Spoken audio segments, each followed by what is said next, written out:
Lots of people, not least the male community, have had some not so nice things to say about this show, and it's fair to say many of those criticisms are reasonable. I wanted to put this review out to make the case for people that might find redeeming qualities in the show should they give it a look. I hope you enjoy. The Junji Ito collection is an animated compilation of mangaka Junji Ito's short horror stories, meshed together in an attempt to create a cohesive anime. What's interesting with the show is it adapts these short stories out of order, almost in an attempt to thread them together in a way that may flow more organically than if they had been adapted in chronological order. It tries to look for thematic connections between each story, or even just visual connections. For example, a character for one story looking similar to a character in the next, masking the seams as they transition from one story to the next, or even just transitioning from similar looking settings or environments. This show really feels like it could all take place in the same geographical region. It needs to be stated here that the offline editing of the show was done by Production IG and not Studio Dean, who animated the show, which is pertinent to discussing some of the show's flaws later.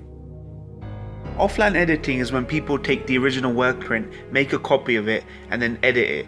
So in this case, I believe Production IG took Studio Dean's original work print and edited it for television. The show has a lot of detractors, so it'd be fair to start with points where the show fails. The first issue with the show is that it doesn't have different writers and directors for each story like an anime like Aobungaku had, for example, which adapted several stories about the human condition from prominent Japanese authors into a compilation of animated features, each with varying art styles and direction. Junji Ito collection on the other hand keeps a pretty uniform direction for all stories, in particular with the art direction and color palette, which is understandable because of its single director and writer. This is both to its advantage and detriment. I think having one director for the show may have been a slight misstep, because each story might have been served better having a small stable of directors who might have had a talent for telling particular types of stories respectively. The problem arises here that some stories just come across unintentionally humorous than creepy because of the director's inability to accurately adapt the tale. Talking of dark humor, the show opened with a relatively humorous adaptation of the story Soichi's Convenient Curses from collection number 68. To the show's credit, I don't think that tale could have been taken any other way than humorous, but many consider it a weak start, as many were anticipating seeing Ito's body horror stories, for which he is famously known. The particular thing about Junji Ito's style of horror is that it might not be for everyone, and I don't mean the body horror, which in itself is nothing new and not unique to Junji Ito. You need only look at films like John Carpenter's The Thing, for example, or the 80s manga Parasite. Not everyone is familiar with the particular brand of horror and ambiguous storytelling that dates all the way back to the black and white era of television, with shows like The Twilight Zone, then moving forward onto Tales from the Crypt, The Outer Limits. This brand of horror deals primarily with short horror fables, cautionary tales that tend to trail off without definitive resolution. They don't have much character development and are more thematic in nature. They don't, as mentioned, even have much of a traditional conclusion. They trail off, leaving the viewer with lingering feelings of dread, fear, and anxiety, devoid of happy endings. Some people may say it's poor writing, but it's a subgenre of horror that's been in long-standing tradition and has its DNA within shows we might actually remember, like The X-Files and more recently shows like Black Mirror. If you're not familiar with Junji Ito's work like I was, you'll find the show thrilling for its haunting, grotesque, and arresting imagery.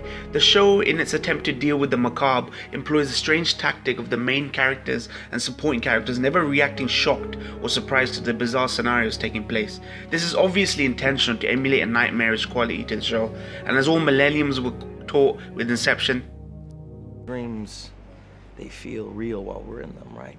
It's only when we wake up that we realize something was actually strange. My further criticisms include that some stories are really weak, adapted poorly, edited poorly, or just too brisk to have much of an effect on the viewer. A lot of these tales traditionally allow the viewer to reflect momentarily on what's going on, but Production IG's somewhat poor editing, and by extension poor pacing, let these segments down. One example of this would be with the adaptation of the Window Next Door story in episode 6. I'm hoping a Blu-ray release might rectify these issues.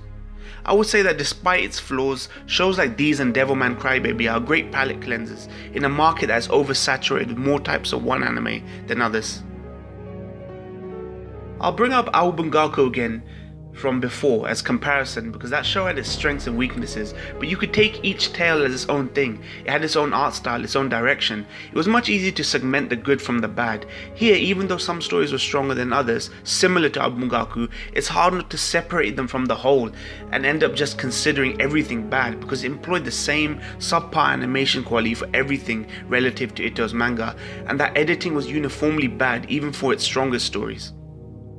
One area where the uniform aesthetic of the show may actually have benefited it was in creating the illusion of a shared universe of Ito's stories. It's not too dissimilar with what they're trying with the TV show that's about to release called Castle Rock, which is attempting to create a Stephen King shared universe, meshing different elements of and callbacks to locations and themes of his books, and having it exist in one recurring fictional town from his literature. Despite my criticisms, I actually really enjoyed the show, and it felt like its own thing in the end, weird, darkly humorous. Perhaps it was a far cry from the manga, but as an anime-only guy, I consider myself fortunate in this regard, being simply a fan of horror. I also find myself more knowledgeable about Ito in my journey through the show, and the inspirations for his stories were often just as fascinating as the stories themselves, such as discovering the inspiration for the Grease story in episode 10, which was actually based on Ito's own experience staying at a rather unhygienic Buddhist temple. It's easy to think this show will receive the same reception that the Tokyo Ghoul adaptation did, and popularly considered nothing more than an advert for the source material. But in the current season of anime, it's a genuine outlier. The show is also validation for me that horror is still underrepresented in anime.